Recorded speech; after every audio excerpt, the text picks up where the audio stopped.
Oke, kita akan memulai sesi materi yang pertama. Kalau di minggu lalu kita bahas sedikit aja kan ya, pengantar mengenai apa sih wujud dari pengendalian dan penjaminan mutu. Ya, terus beban-beban SKS lalu materi yang akan kita pelajari itu seperti apa. Nah, kita akan masuk ke materi yang pertama, itu tentang pengendalian dan penjaminan mutu. Jadi ada dua kata ya, ada pertama itu pengendalian, lalu yang kedua itu penjaminan. Ini kedua kata yang harus dijalankan berbarengan keduanya. Ya, bagaimana suatu proses itu bisa menghasilkan produk yang baik. Ya, artinya gini, produk yang akan keluar dari baik itu produksi ini kan banyak ya, bukan hanya produksi manufaktur. Sekarang jasa itu juga sudah termasuk ke produksi. Apalagi di zaman sekarang udah masuk ke era teknologi digital. Salah satu industri yang sangat terdisrupsi itu adalah industri yang berkaitan dengan informasi atau data. Seperti apa? Fintech ya, financial technology itu hanya mengandalkan data atau sosial media. Ya, sosial media, YouTube itu kan hanya mengandalkan data. Mereka hanya melakukan perputaran informasi dari satu tempat ke tempat yang lain. Misalnya saya punya informasi atau data mengenai subscriber, ya kan? Kalau di YouTube, saya punya subscriber, informasi data mengenai subscriber ini sekitar anggap aja 10 juta.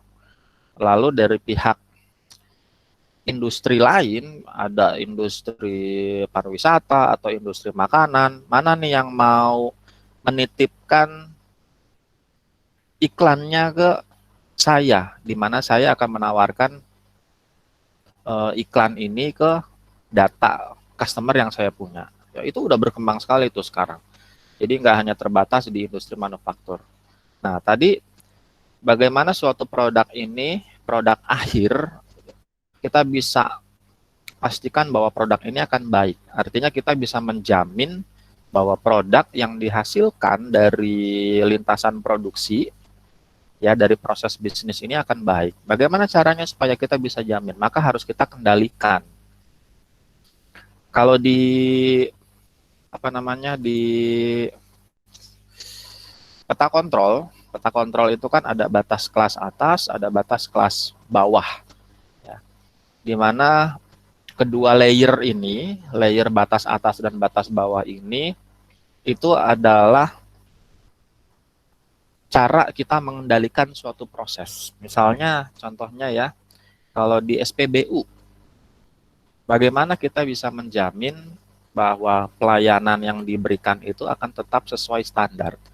Ada batas waktu pelayanan, ya, di mana si operator SPBU ini tidak boleh waktu pekerjaannya melebihi batas atas. Nah, saat sudah melebihi batas atas, maka ini harus dievaluasi.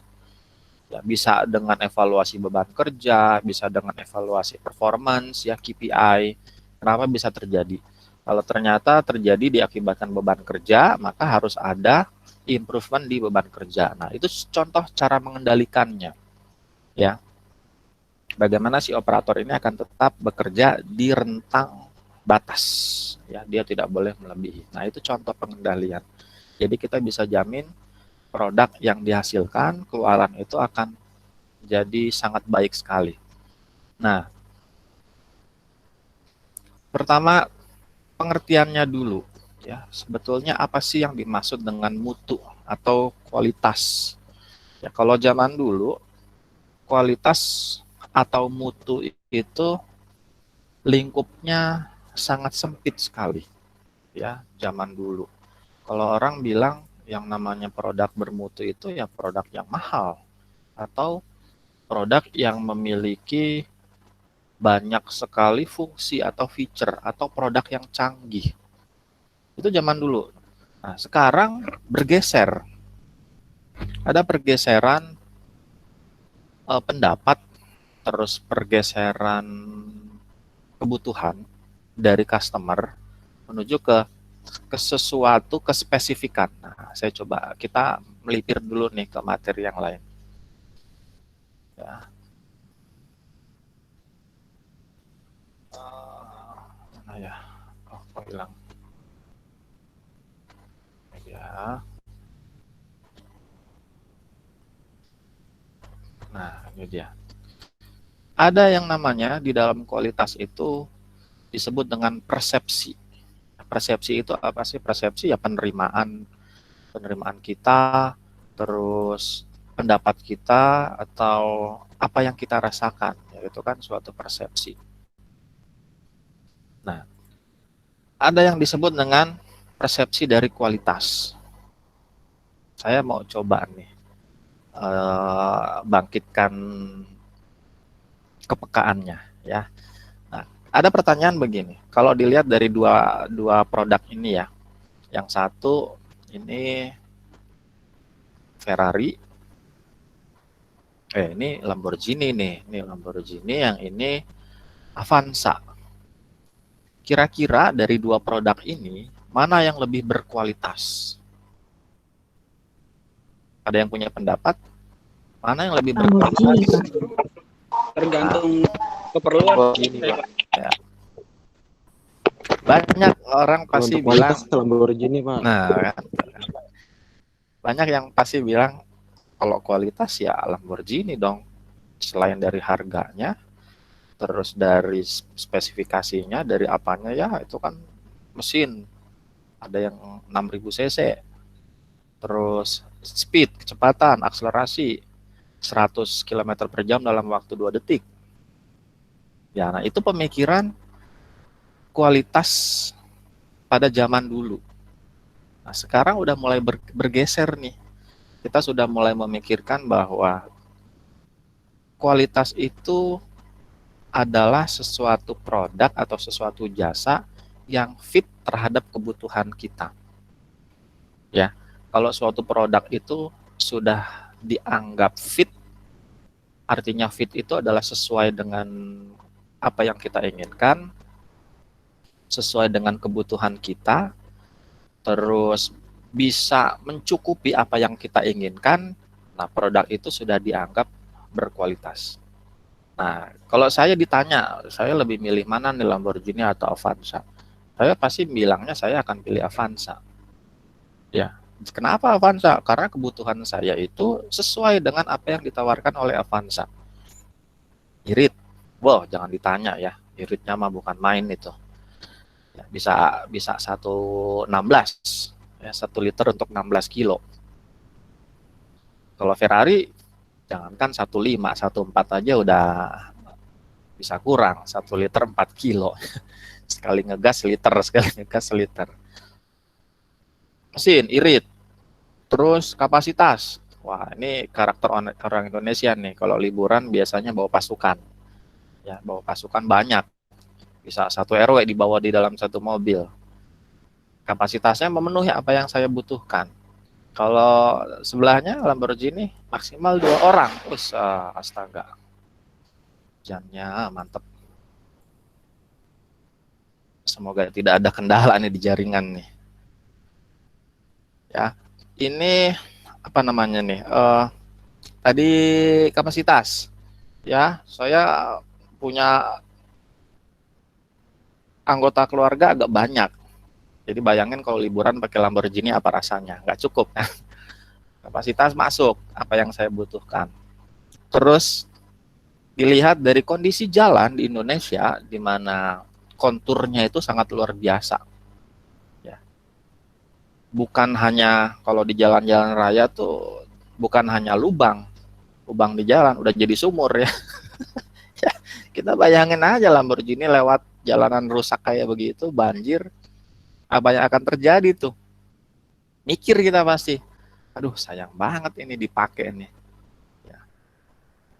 Terus polisi tidurnya bukan main, ya, bukan hanya polisi tidur, itu udah jadi tanjakan yang dibikin, ya kan? Nah, menurut saya paling fit dengan kebutuhan saya itu adalah Avanza. Sehingga apa yang saya ekspektasikan untuk saya keluarkan dalam bentuk gampangnya duit ya, uang saya akan saya keluarkan yang memang sesuai dengan apa yang saya butuhkan. Itu sudah dianggap sebagai barang bermutu atau berkualitas. Ya. Kalau saya mengeluarkan uang banyak untuk Lamborghini, tapi saya nggak bisa pakai untuk liburan sama keluarga. Saya nggak bisa pakai untuk jalan-jalan sekedar keliling komplek. Ya, saya nggak bisa pakai untuk apa namanya keluar kota, kan buat apa ya?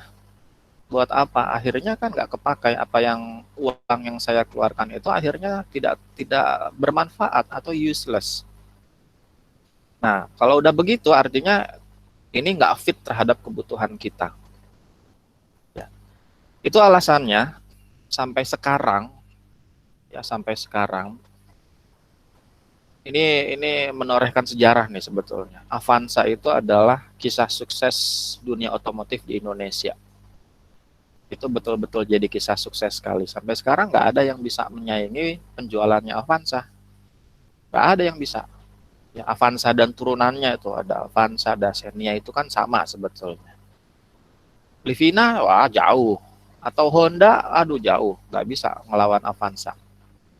Karena waktu insinyur Jepang ini masuk, ini bedanya nih. Insinyur Jepang dengan insinyur orang-orang Amerika Eropa. Ya. Waktu mereka mau ekspansi ke Indonesia, mereka itu melihat dulu ya kebutuhan orang-orang Indonesia itu apa sih. Kalau zaman dulu itu kan mobil kebanyakan ya, kalau mobil-mobil yang mahal itu kebanyakan berhidung. Ada sedan, ada Kijang. Oh, Kijang zaman dulu itu mahal loh, jangan salah. Ya, dibandingkan kalau mobil-mobil yang nggak berhidung kayak apa Espas atau Carry itu di bawah harganya. Nah, insinyur Jepang itu melihat, wah, pertama orang Indonesia itu butuh yang namanya prestis. Ya, mobilnya harus kelihatan mahal, makanya dibuatkan hidungnya. Terus irit. Nah, irit ini kan relatif, harus disesuaikan dengan kondisi traffic, kondisi lalu lintas, kondisi jalan. Ya, kira-kira cukupnya berapa nih? Oke, kita bikin antara 1000 sampai 1500. Sehingga konsumsi bahan bakarnya akan bisa tetap terkendali iritnya. Masuk. Ya. Terus kapasitas. Kenapa nggak kita bikin kapasitas? Karena orang Indonesia itu kebanyakan kalau liburan atau kalau pergi kemana-mana itu sosialita banget, ya kan harus banyak temennya, ajak makan aja ramean. Ini pasti yang di sini juga pasti begitu. Makan yuk. Kalau sendiri nggak enak, ramean, se-RT diajak gitu buat ke kantin. Jangankan makan, ke toilet aja bareng-bareng kan. Iseng pak, iseng. Toilet aja. Mau boker aja bareng-bareng. Ya, Jaga kan, posisi pak, jaga posisi itu pak. Takut ada penyusup pak. Ya, itu kan yang terjadi kan di kita. Mau makan bareng-bareng, mau ke kamar mandi aja bareng-bareng. Ya. Nah, sampai masuk ke lingkup kalau mau kemana-mana ya harus bareng gitu. Sehingga butuh alat transportasi yang memang kapasitasnya besar. Maka terciptalah sebuah wujud kendaraan yang memang sudah memikirkan bahwa ini sesuai dengan kebutuhan orang-orang Indonesia. Waktu Avanza keluar, dia selain tidak ada pesaing ya, pesaingnya nggak ada waktu itu. Pesaingnya itu udah kalau nggak ke bawah atau ke atas sekalian. Kalau ke bawah ya masuknya bukan mobil berhidung, ya masuknya mobil-mobil yang pesek, nggak ada hidungnya. Kalau ke atas masuknya udah di lain segmen, udah masuk ke Innova, ke Isuzu Panther itu kan udah di atas tuh. Akhirnya laku keras bahkan sampai sekarang. Ya, walaupun dia hanya ganti-ganti baju, akhirnya kan diikutin sama kompetitor yang lain. Ya, masuk Livina, masuk kelas-kelas yang segmennya sama, tapi kurang lebih mirip ya, low MPV kan disebutnya ya, gitu. Maka ini dianggapnya bisa dianggap bahwa ini lebih berkualitas dibandingkan dengan yang ini, karena memang ini saya butuhnya yang ini, kebutuhan saya itu adalah yang ini ya, bukan yang ini. Atau ada satu lagi pertanyaan ya, kalau misalnya saya ditanya nih, kira-kira lebih bagus mana, Xiaomi atau iPhone? Saya pasti bilang, menurut saya ya, saya kebutuhannya cukup Xiaomi aja. Saya nggak pernah pakai buat foto, saya nggak pernah pakai buat game. Saya pakai hanya untuk WhatsApp, kadang-kadang browsing, kadang-kadang lihat Instagram. Ya, coba bayangin punya iPhone tapi nggak dipakai untuk foto atau nggak dipakai untuk ngegame. Sia-sia lah kita beli handphone mahal itu kan. Sia-sia. Atau beli ROG laptop ya, tapi hanya dipakai untuk Microsoft Office. Nangis nggak tuh ROG? Saya kok hanya dipakai buat Office ya, gitu kan pasti mikirnya. Saya pakai handphone hanya untuk itu, nggak dipakai buat foto, jarang foto. Paling kalau ada momen-momen tertentu aja. Selfie, boro-boro selfie kadang-kadang doang. Ya. Ngegame, sama sekali enggak. Sama sekali saya nggak pernah ngegame. Di handphone saya nggak ada gamenya. Jadi kalau dikasih iPhone, buat apa saya bayar mahal-mahal sekian belas juta tapi nggak dipakai? Ya kan, artinya nggak fit jadinya. Nggak sesuai dengan requirement, apa yang saya butuhkan. Nah, makanya kualitas itu, karena ada persepsi kualitas, jadi kualitas itu ditentukan oleh value. Nah, ingat ya, value, bukan harga. Beda. Value dengan harga itu beda. Paling kelihatan itu ada di sini. Ya, value. Misalnya di mobil ini ya, di Lamborghini ini, kenapa orang mau beli sih? Ini untuk orang yang memang kebutuhannya itu udah kebutuhan untuk kelas. Maksudnya kelas, dia butuh untuk dipandang oleh orang. Ada pekerjaan yang seperti itu. Ada. Kayak misalnya apa? Influencer. Ya, influencer itu mau nggak mau dia harus terlihat mahal. Karena kalau dia terlihat murah, siapa yang mau pakai dia? Ya, siapa yang mau sewa jasanya dia? Influencer. Terus makanya kalau kita lihat itu, kalau di TV-TV ya, memang itu udah bagian dari pekerjaan mereka. Ya, salah satu kebutuhan supaya mereka itu punya nilai jual. Influencer kan begitu. Atau itu, kalau kenal yang pengacara kondang, ya, Hotman Paris, itu bukan tanpa alasan dia begitu.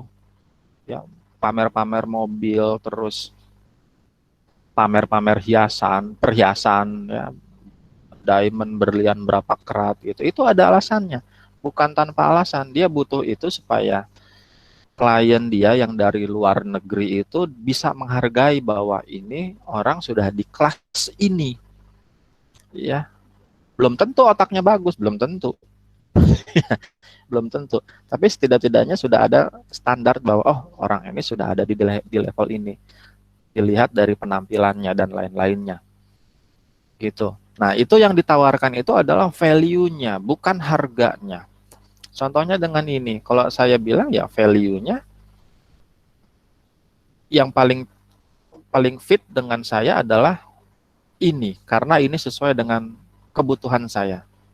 Jadi value ini ditentukan oleh customer requirement, kebutuhan saya butuh seperti apa, maka diciptakanlah value-value atau nilai-nilai ini. Contohnya value itu tadi, mesinnya irit, ya, terus ketersediaan spare part mudah dicari, kapasitas besar, terus satu lagi tadi itu yang value terlihat mahal dengan apa? Dengan diberikan hidung. Ya, itu kan salah satu value-nya. Nah, jadi jika value ini memenuhi target dari spesifikasi konsumen, maka barang tersebut dianggap berkualitas menurut konsumen. Ya, kita nggak bisa bilang menyamaratakan bahwa yang namanya smartphone itu paling bagus, misalnya ya iPhone, atau laptop yang paling bagus itu ROG. Nggak bisa mendikotomikan seperti itu. Karena pasti akan dikendalikan oleh karakteristik dari konsumen. Ya, karakteristik dari konsumen gitu. Kalau lain kelas lagi, orang yang kita tanya dia pasti akan berpendapat beda lagi. Kalau kita nanya ke orang-orang yang sudah golongan atas, kita tanya, kalau menurut situ Avanza bagus enggak? Dia pasti akan bilang enggak, karena saya butuh value, saya terlihat mahal. Makanya mereka memakai kendaraan-kendaraan mewah. Kalau kita tanya ke bawah, beda lagi nanti jawabannya ya. Makanya akan ada persepsi kualitas itu. Nah, harga ini ya ditentukan oleh apa? Jadi harga itu tidak ditentukan oleh produknya atau barangnya, tetapi ditentukan oleh apakah kebutuhan konsumen ini tercukupi atau tidak. Ya, customer requirement. Kenapa Rolex bisa sebegitu mahalnya? Ya, kenapa Rolex bisa begitu mahal? Padahal kalau kita hitung betul ya, ongkos produksinya itu nggak sampai 1/10-nya. Dia memang dirakit secara manual, tetapi nggak akanlah sampai berpuluh-puluh juta, bahkan beratus-ratus juta. Atau Hermes, ya tas itu, Louis Vuitton, apalagi banyak lah tuh ya tas-tas yang dari kulit. Padahal nggak segitu mahalnya kalau dilihat. Ya, tetapi apa? Value-nya. Dia menawarkan value. Saya mau jual barang di mana value-nya ini adalah kamu akan terlihat elegan, kamu akan terlihat kaya, terlihat kaya, padahal nggak kaya, terlihat hebat dengan barang yang akan saya jual. Kalau di elektronik itu paling kental adanya di iPhone. Ya, saya pernah menanyakan ke iPhone user atau Mac user saat dia sudah memakai produk iPhone ini, misalnya handphonenya entah rusak atau tidak memenuhi persyaratan dia lagi, dia pasti akan ganti ke spek di atasnya. Bukan mengganti merek. Yang tadinya iPhone dia ganti ke Oppo atau ke Xiaomi. Enggak, pasti dia akan naik ke iPhone di seri di atasnya. Ini saya coba amati, ternyata rata-rata seperti itu. Ya, rata-rata seperti itu. Karena selain dia membeli requirement tadi, saya butuh misalnya RAM-nya berapa, butuh memorinya berapa, tapi dia juga beli value-nya. Ya, kebanggaan, terlihat hebat lah dan lain-lain. Yang dia keluarkan, dia konversikan ke dalam bentuk harga. Tetapi harga ini tidak semata-mata dilihat dari produknya, tetapi dari value-nya. Contohnya kayak tadi, Rolex itu kalau dihitung itu nggak sampai 1/10 harganya. Ya, iPhone pun sama. Bisa sampai ada yang belasan juta, ada yang 33 juta. Kalau dihitung itu nggak sampai segitu ongkos produksinya. Ya, ongkos produksinya nggak sampai, paling juga nggak setengahnya juga di bawah, paling juga seperempatnya, ya seperempatnya gitu. Atau ini juga sama nih, ini juga nggak sampai, sebetulnya nggak sampai ber-mm ini. Ini juga sama nih Avanza nih. Kalau dihitung ongkos produksinya paling juga sekitar 60-70 juta. Ya, karena dia menambahkan value di situ. Ada value yang tidak bisa dihargai oleh produk, tetapi itu dihargai oleh tempat yang lain. Gitu ya. Jadi kualitas sudah bergeser sampai ke arah situ. Karenanya sifat kualitas ini akan menjadi subjektif, bergantung dari penilaian individual. Kalau saya bilang ini bagus, orang lain belum tentu bilang itu bagus. Kalau orang bilang itu enak, belum tentu orang lain itu bilang enak. Sama seperti rasa kan. Kalau makanan itu juga subjektif. Ada yang contohnya gini, ada yang orang bilang sushi itu enak. Ya, saya bilang sushi itu sama sekali nggak enak. Iya Pak, betul Pak. Gak enak Iya, Pak.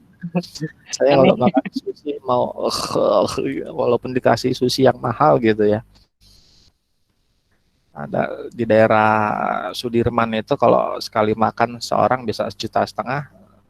Saya ditawarin masuk bukan karena harganya, tetapi saya nggak menikmati gitu, nggak menikmati. Maka saya akan bilang ini rasanya nggak enak, gitu kan?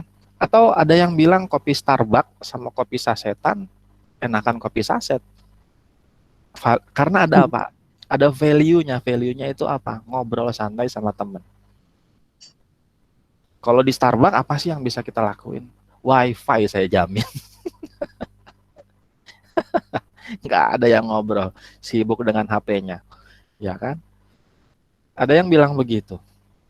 Makanya akan menjadi subjektif sekali, bergantung dari orang itu menilainya seperti apa. Nah, kualitas ini jadinya ditentukan oleh konsumen. Ini yang beredar teknologi sekarang, apalagi untuk teknologi Jepang itu udah mikirnya tentang konsumen. Kalau Amerika Eropa itu baru beberapa tahun belakangan mereka mikir ke konsumen. Ya, dulu itu mereka bikin produk semaunya produsen. Misalnya apa mobil aja. Mobil-mobil Eropa Amerika itu nggak mikir kebutuhan konsumen. Tetapi mereka mikirnya apa sih yang bisa saya buat semaksimal mungkin. GM, ya GM terus kan lihat tuh mobil-mobilnya. Harganya udah bukan bukan main itu. Apa yang bisa saya buat? Kalau konsumen mau suka atau enggak, ya udah mereka yang memutuskan. Kalau mereka nggak suka ya nggak usah beli. Gitu. Itu yang berkembang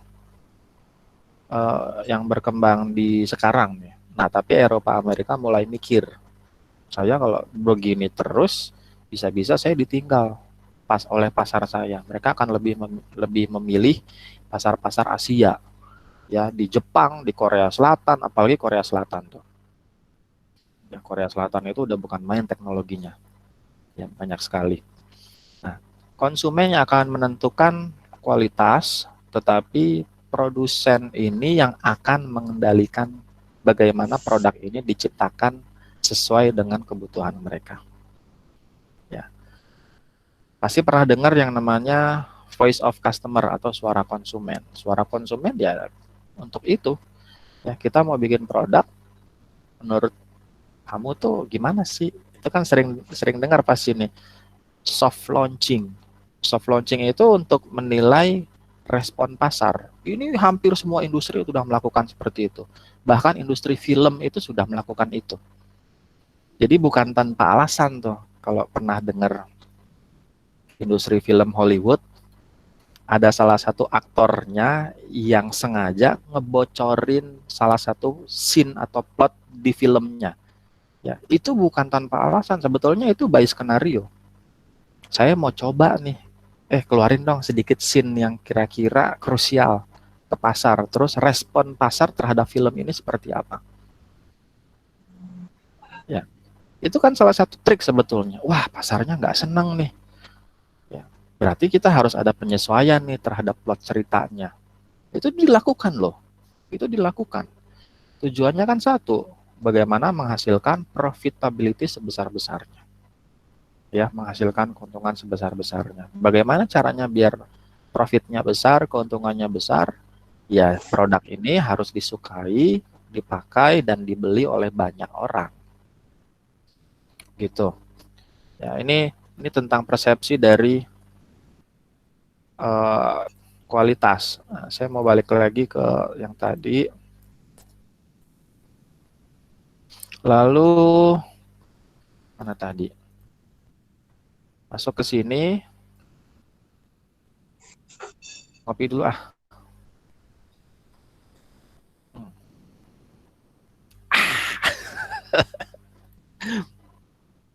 Ya Harus tadi ada akhiran apa?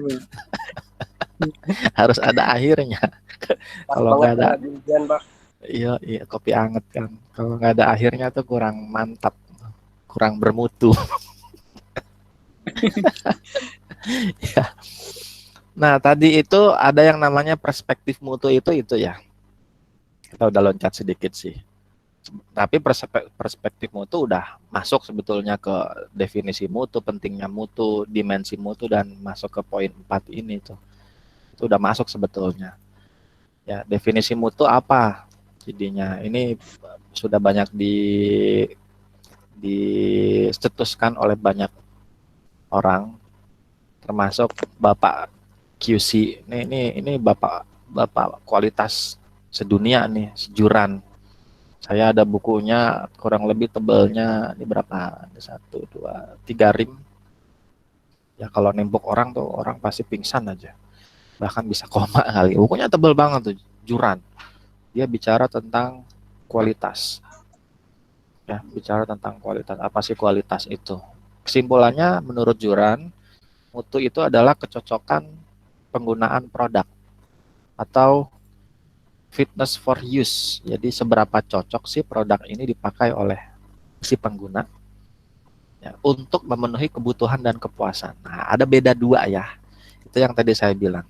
Ada satu produk yang dipakai memang sesuai dengan kebutuhannya dia, atau ada juga produk yang dipakai hanya untuk memenuhi kepuasannya. Contohnya tadi kalau mobil mewah, apakah kebutuhannya dia terpenuhi? Saya kira enggak, tetapi kepuasannya yang dia dapatkan. Saya bisa dilihat orang, wih gagah banget nih mobilnya mewah kan, dianggap terpandang. Nah, itu kan salah satu kepuasan. Atau keduanya, ya ada yang ingin kebutuhannya terpenuhi sama kepuasannya juga terpenuhi. Itu. Ada lagi Crosby, kurang lebih isinya hampir sama. Keywordnya conformance to requirement.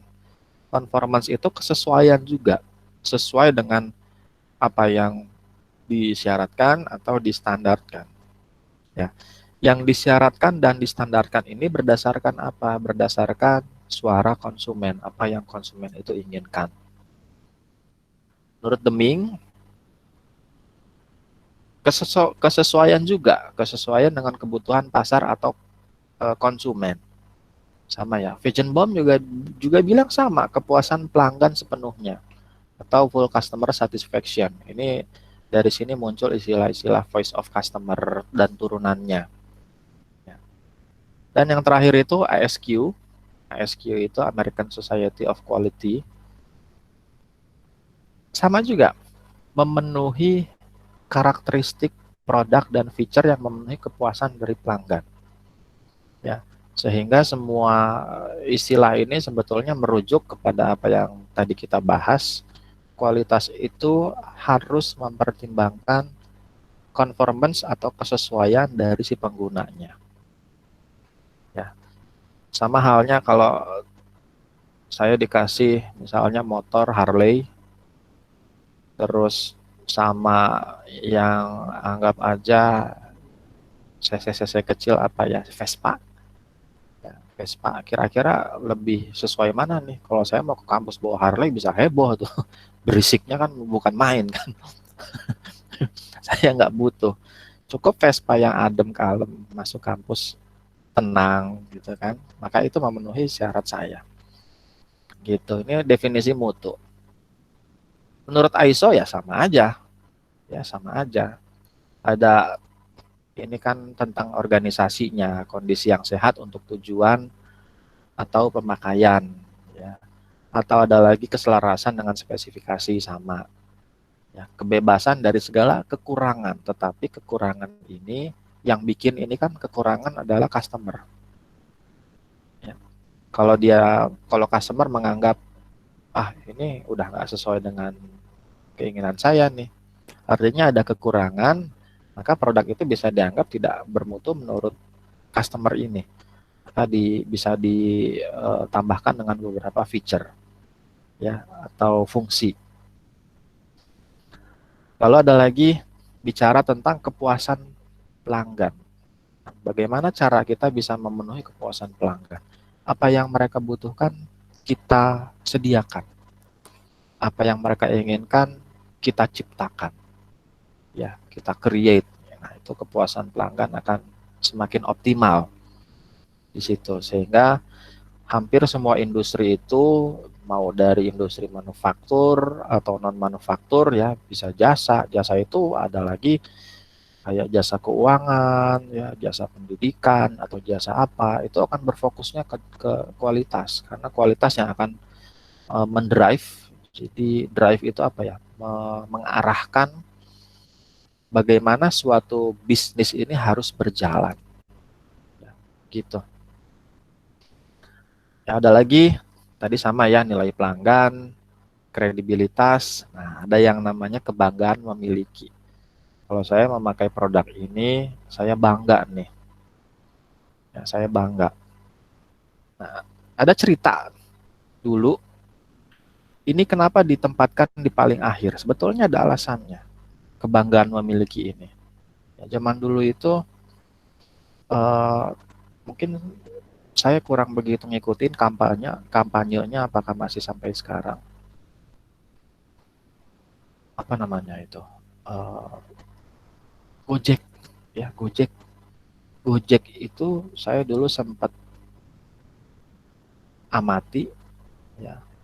Kampanyenya itu adalah menonjolkan bahwa ini aplikasi buatan negeri sendiri.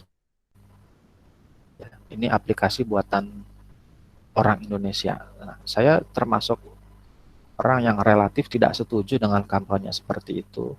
Karena kalau kita sudah bicara tentang ini orang Indonesia nih yang buat, kamu kok nggak pakai sih? Kalau kita udah bicara seperti itu, maka kita bisa mengorbankan kualitas yang lain. Gitu. Kita nggak akan memikirkan nilai pelanggan. Kita nggak akan pikirkan yang namanya kepuasan pelanggan. Kita nggak akan pikirkan yang namanya keselarasan dengan spesifikasi, karena udah bilangnya ini kan buatan Indonesia, kenapa kok kamu nggak pakai? Ya, saya relatif nggak setuju. Bolehlah itu dikampanyekan, tetapi yang harus diutamakan pertama kali itu adalah fit to customer-nya dulu, conformance to requirement-nya dulu. Ya, jangan ujuk-ujuk ini buatan orang Indonesia. Bukan artinya saya nggak cinta produk dalam negeri ya. Tetapi itu kan harus diterjemahkan juga bahwa produk yang dihasilkan memang orang Indonesia butuhkan. Ya, itu kenapa alasannya banyak produk-produk kita itu yang kurang berkembang, ya, kurang begitu diminati karena riset terhadap pasarnya itu kurang. Ya, selain regulasi ya, kalau kita udah bicara regulasi udah sulit lah. Selain itu, yang ditonjolkan adalah cintai produk-produk Indonesia. Kalau produknya berkualitas, it's okay. Ya, itu harus dibela. Tetapi kalau produknya jelek,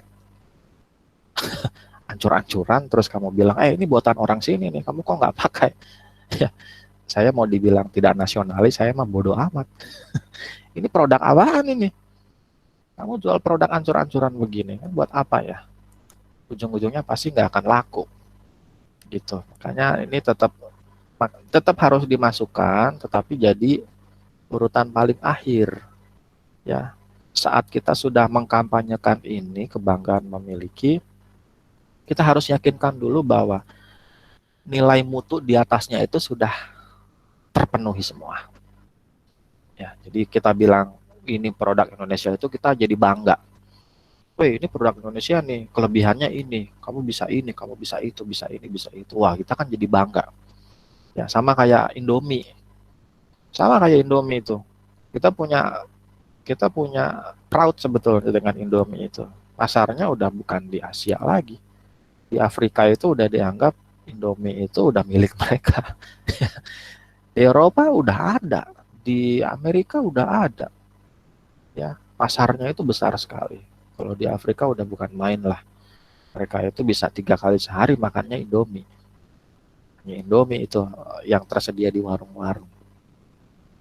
Tapi bisa dibilang semua persyaratan mutu itu sudah dipenuhi semua oleh Indomie. Ya kan? Ada yang kalau saya ditanya mie instan yang paling enak, Indomie goreng saya bilang. Itu udah nggak ada lawan lah. Udah nggak ada Enggak ada lawan. lawan. Udah nggak ada lawan, ditambah gorengan ya kan. Waduh, itu Apalagi mantap. dua ya Pak ya, sekalian kan ya Pak. Aduh, double kan. Aduh, pakai telur. Mantap. Hujan-hujan gini ya. Aduh, nggak ada lawan. Mie sedap, nggak enak. Apa mie instan yang lain? Nggak ada lawan udah. Itu udah luar biasa itu. Ya, kepuasan pelanggannya terpenuhi sesuai dengan cita rasa lidah kita. Yes. Terus kita bilang ini, wah itu baru jadi kebanggaan kita. Indomie itu punya Indonesia. Kan gitu kan harusnya. Jangan tiba-tiba muncul, ini produk Indonesia, lu harus pakai. Waduh, jangan. Nanti dulu, ya lihat dulu nih kayak apa produknya. Ya, nah kalau kita tinjau dari karakteristiknya, kualitas itu adalah nilai yang diciptakan oleh customer atau consumer atau konsumen. Ya, kualitas ini nilainya subjektif, tadi ya udah kita bahas. Dia bisa berubah-ubah. Ada target yang berubah-ubah karena menyesuaikan dengan kebutuhan. Ya, bisa kebutuhan ini berubah bisa karena perkembangan teknologi, terus perkembangan ekonomi atau perkembangan strata sosial. Misalnya golongan menengah, bawah, menengah, atas. Kalau misalnya dia dari menengah terus naik ke atas, kalau di saya lupa tuh apa sih organisasi PBB yang membawahi bukan UNICEF, bukan WHO, aduh saya lupa apa tuh. ILO, International Labour Organization, itu punya karakteristik tingkatan level. Ini pekerja kelas 1, kelas 2, kelas 3, kelas 4 berdasarkan tingkat pendapatannya. Ya. Tingkat kemiskinan itu kan dilihat dari pendapatan orang per kapitanya berapa. Nah, saat dia naik kelas, maka kebutuhannya pasti akan berubah. Nanti waktu dia naik lagi, kebutuhannya pasti akan berubah lagi. Gitu. Makanya targetnya pasti akan selalu berubah. Sehingga value ini akan subjektif.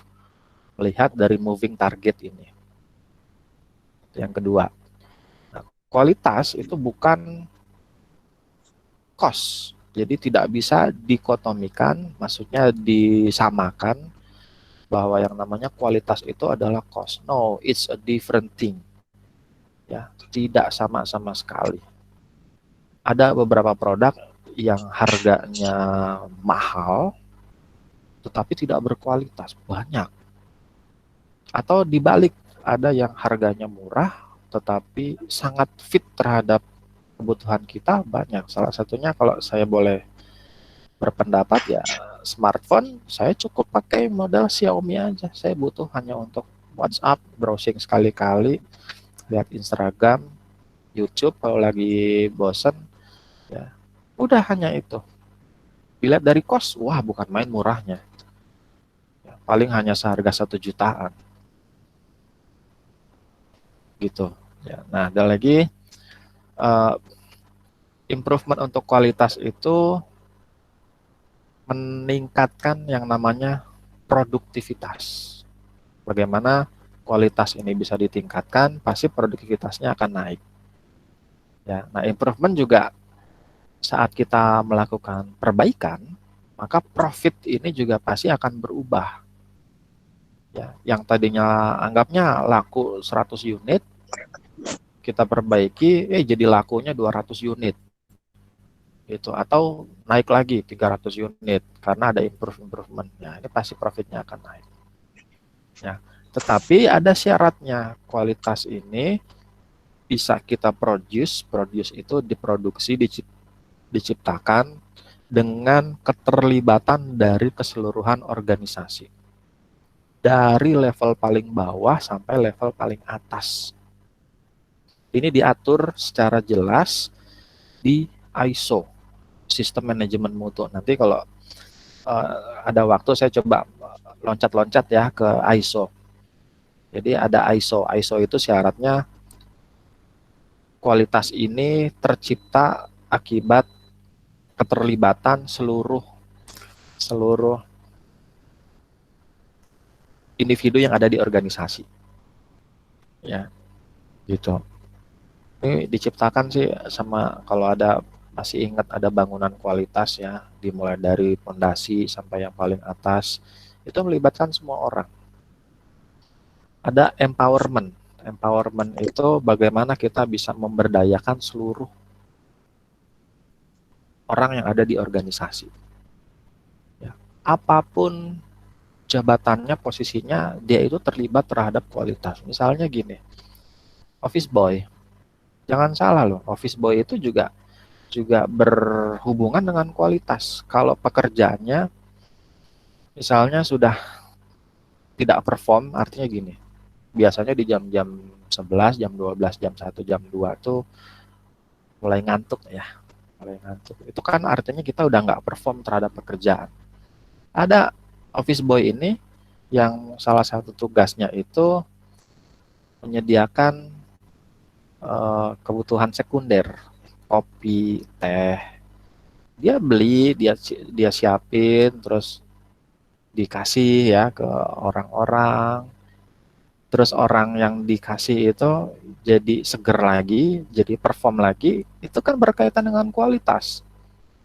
Jadi jangan salah, walaupun posisinya bukannya merendahkan ya, karena semua posisi itu sama lah. Dia juga bisa naik nanti. Ya, walaupun posisinya kalau orang pandang sebelah mata itu apa sih gitu, tapi dia berpengaruh terhadap kualitas juga. Atau cleaning service, ya, yang tugasnya nyapu, bersih-bersihin, dia juga berhubungan dengan kualitas. Saat kita bekerja dengan lingkungan yang bersih, itu kan jadi lebih nyaman. Kalau lebih nyaman, persepsi kita terhadap suatu pekerjaan akan semakin enak juga kan, sehingga kita lebih perform juga. Itu yang di bawahnya sampai atasnya pun sama gitu. Semua orang yang ada di organisasi itu pasti akan terlibat terhadap kualitas. Ya, di sistem manajemen mutu itu jelas sekali. Ya, jelas sekali diatur itu. Ada ISO 9001. Nah, kualitas itu tidak bisa dikontrol. Ya, karena yang mengontrol kualitas adalah customer. Contohnya kayak zaman dulu, saya ingat betul, saya punya flash, bukan dari flash disk, malah dari disket yang 3,5 inch. Ya, ada lagi yang lebih gede lagi, itu saya pernah pakai itu. Yang tadinya besar, terus mengecil. Menurut saya dulu itu cukup. Yang kapasitasnya cuma 3,5 mega. Sorry, 1,4 megabyte.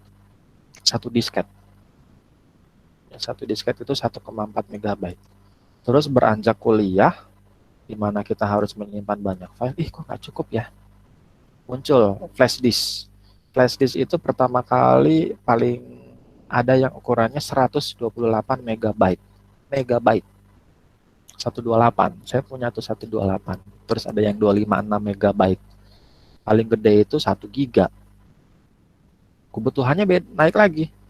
Sekarang file-file digital itu ukurannya udah besar-besar. Kayak Word aja satu dokumen bisa 10 mega. Naik lagi kapasitas flash disk. Sampai sekarang tuh ada yang bisa 1 tera. Wah kan hebat banget ya 1 terabyte. Ya, 1 terabyte. Artinya kan tadi kualitas ini nggak bisa dikontrol karena akan selalu naik terus. Ya, berkembang terus. Yang bisa dikontrol itu adalah prosesnya.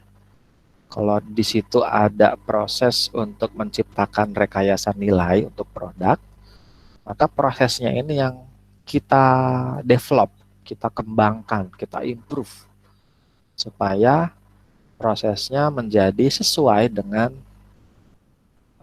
kemauan, ya. Terus bisa kita kontrol. Itu. Nah, ada beberapa ciri kecocokan untuk penggunaan, tadi conformance ya, ada teknologi. Teknologi itu berkaitan dengan kekuatan atau daya tahan. Nah, ada beberapa produk yang memang harus dia punya kekuatan atau daya tahan. Misalnya apa? Mesin-mesin kendaraan. Dia harus punya daya tahan. Jangan dipakai sebentar, jebol. Ya. Ini alasan kenapa dulu Mochin ya, motor-motor Cina yang waktu dulu tuh tahun 90-an keluar, mereka nggak mampu bersaing karena mereka nggak bisa jamin di sini daya tahannya. Ya. Mudah sekali panas, mudah sekali jebol, gitu.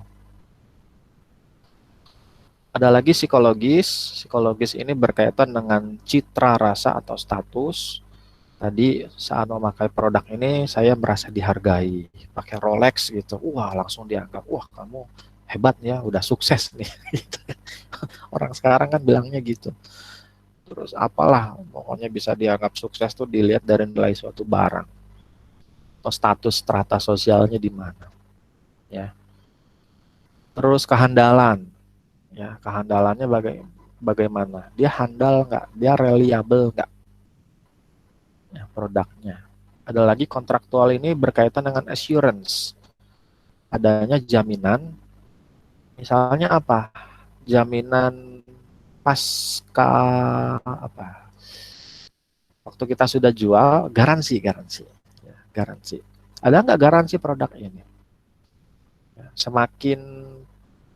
biasanya semakin garansinya luar biasa, maka biasanya pabrik ini udah bisa menjamin bahwa produknya memang bisa berfungsi sampai di usia sekian, kan?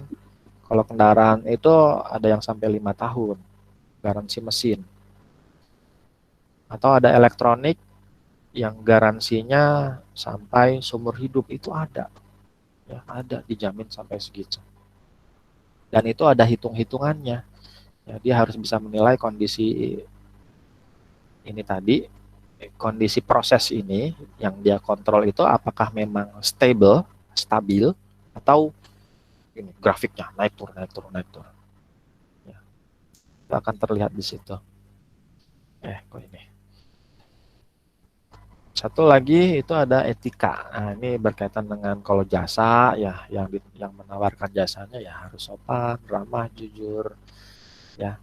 Berkaitan dengan kenyamanan kita saat kenyamanan kita sebelum kita menggunakan, saat kita menggunakan, dan setelah kita menggunakan. Kan senang sekali ya kalau kita ke service center terus disambut, selamat siang Pak, ada yang bisa dibantu, kira-kira ada keluhan apa? Wah, itu kan kita ngerasa senang. Kalau dibandingkan dengan baru masuk, ngapain lu Pak? Ngajak berantem, Pak. Ngajak berantem. Ngeselin kan. Ngeselin itu. Berantem, diladenin aja kan. Sehingga mutu ini akan menjadi sangat penting sekali. Ya. Karena akan berkaitan dengan operasional. Operasional ini hubungannya ya tentang kebijakan atau strategi bagaimana bisa meningkatkan daya saing, penambahan feature itu juga pasti akan didukung dengan peningkatan teknologi. Ya, teknologi yang digunakan apakah kita sudah mampu atau belum? Ada beberapa teknologi yang kita belum bisa, misalnya kendaraan-kendaraan berbahan baterai kita sebetulnya sudah bisa kita bikin, tetapi kalau dengan skala yang besar itu kita belum mampu. Ya, ada penambahan teknologi di situ. Gimana caranya supaya kita mampu di situ? Hubungannya ya dengan produksinya, dengan mesinnya, hubungannya dengan penjadwalan manpowernya. Wah banyak lah itu, banyak sekali. Terus ada lagi tentang pemasarannya, ya. Ada produknya, ada harganya, ada promosinya, ada distribusinya, ada rantai supply-nya. Wah, banyak nih. Nah, dimensi mutu itu ada yang awal itu ada 9, Ini ada berapa nih? 1, 2, 3, 4, 5, 6, 7, 8. Wah, kurang 1 nih, harusnya ada 9. Ya, yang pertama itu performance, berkaitan dengan aspek fungsional. Ya, bagaimana fungsinya itu memenuhi apa yang saya butuhkan. Terus ada lagi feature, tambahan-tambahan fungsi. Ya, feature. Ada lagi reliability. Ya, ada lagi conformance. Ada lagi durability, ada serviceability, ada estetika, ya, ada perceived quality. Satu lagi itu saya lupa. Salah satunya itu tentang pelayanan. Ya. Oh, ini udah ada ya, serviceability. Nanti saya coba lihat satu lagi, lupa ya. Ya, ini dimensi mutu. Nanti di depan kita bahas. Ya, ada lagi bagaimana pendekatan yang bisa dilakukan supaya mutu ini bisa tercapai. Ya, ada 5 pendekatan. Ada transcendental, ya, ada product base, ada user base, ada manufacturing base, ada value base approach. Yang sekarang itu mulai berkembang itu adalah value base approach. Ini yang paling maju nih. Ya, value base approach, karena kita melihat nggak hanya terpaku dari kebutuhan user. Karena gini, kadangkala waktu kita bicara kebutuhan user ini kan ngomongnya hanya kebutuhan saat ini. Tapi belum bicara tentang kebutuhan di masa depan. Ya, value itu udah bicara tentang kebutuhan di masa depan. Kira-kira di masa depan, populasi ini akan butuhnya seperti apa? Itu udah ngomongnya tentang value base.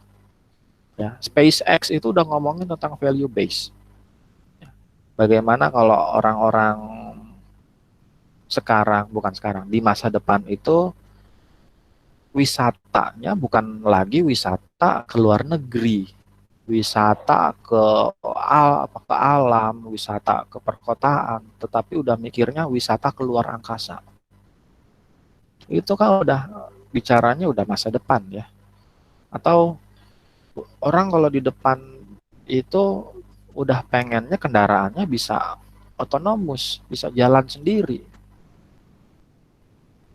Kalau kita bicara sekarang pasti nggak akan kepikiran. Saya butuhnya sekarang ini. Kalau value udah ngomongnya tentang future, masa depan.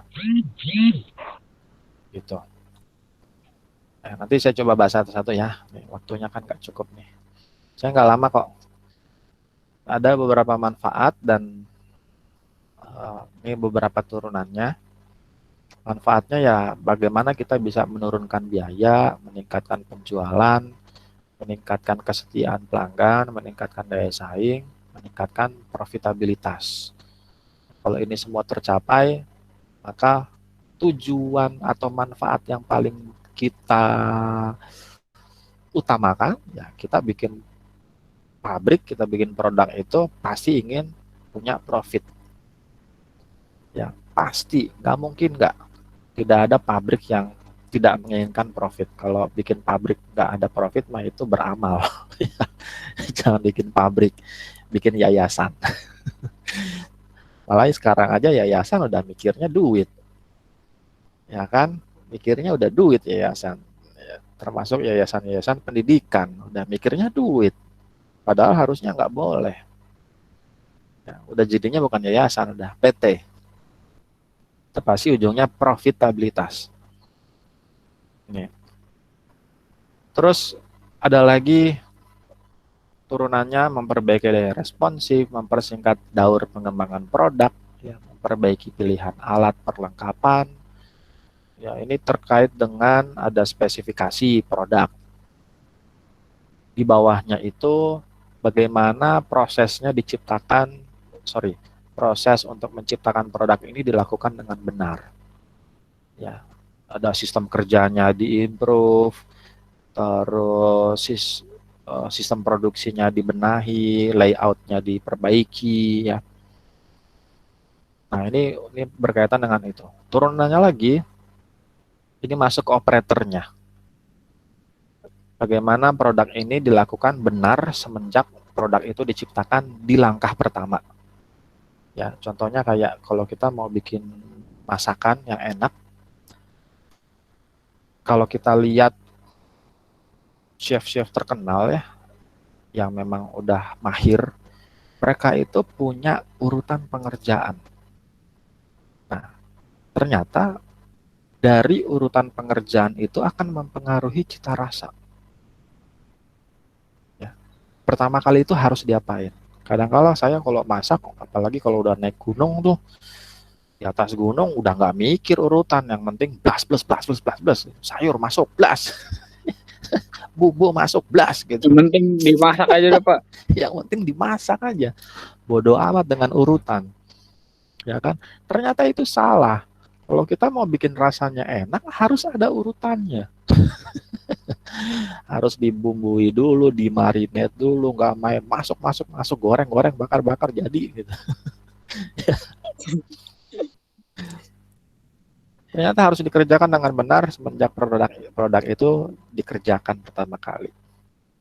Ya, sehingga turunannya keluaran yang memenuhi kebutuhan pelanggan, ya, dengan landasannya itu adalah adanya komitmen manajemen. Nah, ini yang agak rumit sekaligus tricky ya. Karena yang namanya manajemen itu kan kita nggak bisa atur. Kecuali kita punya power di situ. Kalau kita punya power di situ, mungkin kita bisa terlibat di dalam komitmen manajemen. Ya, contoh kasus yang baru-baru terjadi itu pasti pernah dengar TVRI ya. Kalau kita tahu kan TVRI itu kan TV publik nasional punyanya negara. Ya, TV publik.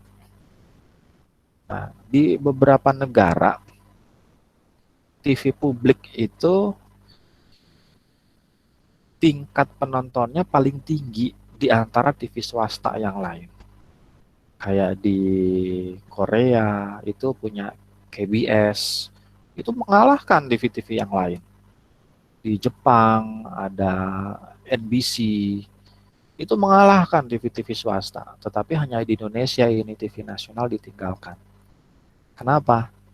Sempat pernah dilakukan improvement oleh dirut yang sebelumnya diganti ini.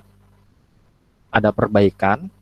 Nah, waktu dia diganti lagi, turun lagi. Ternyata masalahnya memang tidak ada komitmen di manajemen. Kalau nggak komit, manajemennya nggak komit, pasti nggak akan selesai masalahnya. Ya, pasti nggak akan beres. Gitu. Nah, ini semua akan menghasilkan yang namanya evolusi mutu. Disebut evolusi karena terus berkembang. Yang tadinya begini, dia akan berkembang menjadi apa? Dia akan berkembang menjadi apa? Menjadi apa? Ya, sama dengan smartphone. Zaman dulu itu masih, saya ingat tuh punya orang tua saya tuh pakai pager. Pager bentuknya teks. Naik lagi berkembang, udah ke handphone, tapi handphonenya cuma bisa untuk telepon. Itu gede banget kayak bata merah tuh besarnya. Ya, segitu. Terus bertambah lagi fungsinya, berevolusi, bisa telepon dan SMS. Berevolusi lagi, layarnya kecil, tapi dia udah mulai bisa browsing. Berevolusi lagi sampai sekarang. Bukan hanya bisa bisa telepon, SMS, chat, bisa juga untuk nonton, bisa juga untuk browsing, bisa juga untuk main game, dengerin musik, bahkan bisa juga jadi remote. Jadi remote.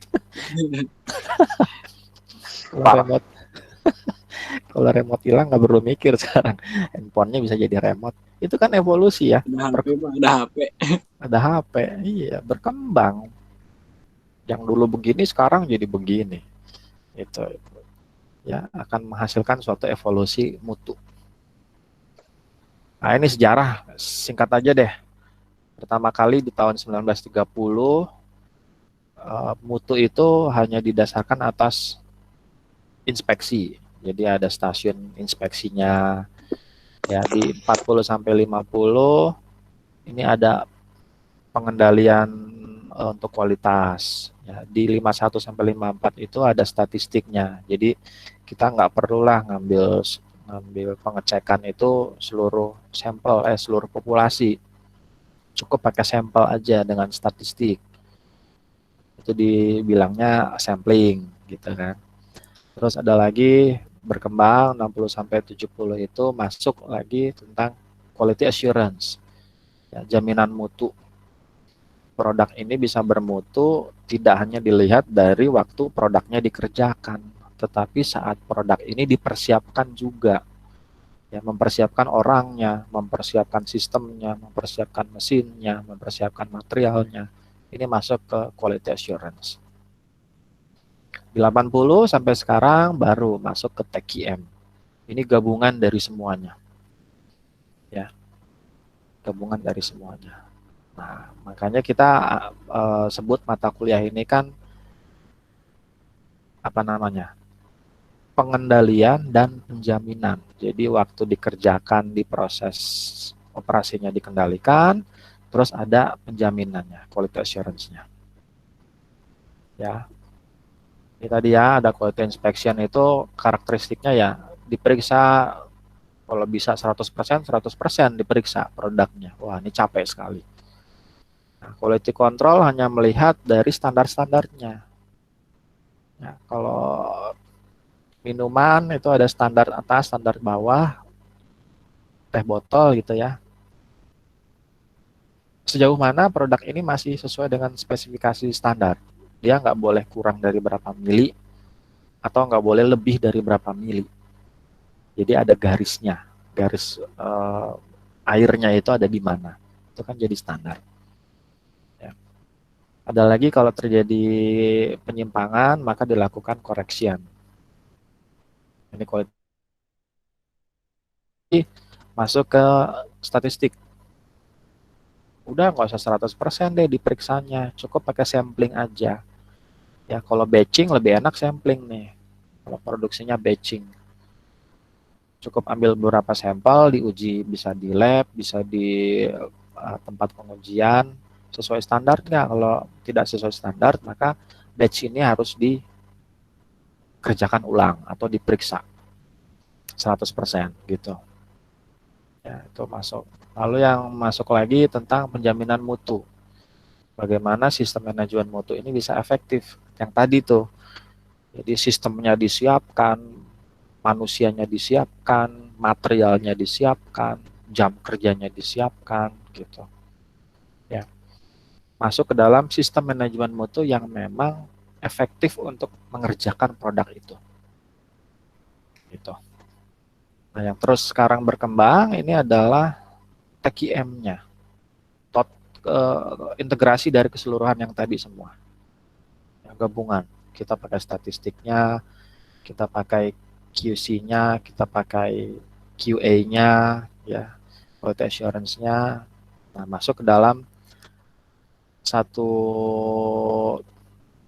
ini kita anggap sebagai metodologi berpikir total quality management. Ya, TQM ini bisa dibantu di dalam pengaplikasiannya dengan PDCA atau PDSA sama aja. Ya, PDCA atau PDSA. Ada plan, do, check, act. Ya, rencanakan, kerjakan, pelajari ulang, lihat hasilnya seperti apa, ada improvement, lakukan lagi. Lalu rencanakan lagi. Ini kan Kaizen, ya continuous improvement, tidak berkesudahan ini. Dia akan terus begini. Walaupun sebetulnya kalau kita gambarkan yang benar ya, kan plan, do, check, waktu cek ada improvement lagi, maka sebetulnya plannya naiknya di sini. Jadi dia kayak roda yang sedang naik gitu. Rodanya sedang naik nih. Naik terus, tetapi siklusnya tetap dengan PDCA atau PDSA. Habis. Ya, oke.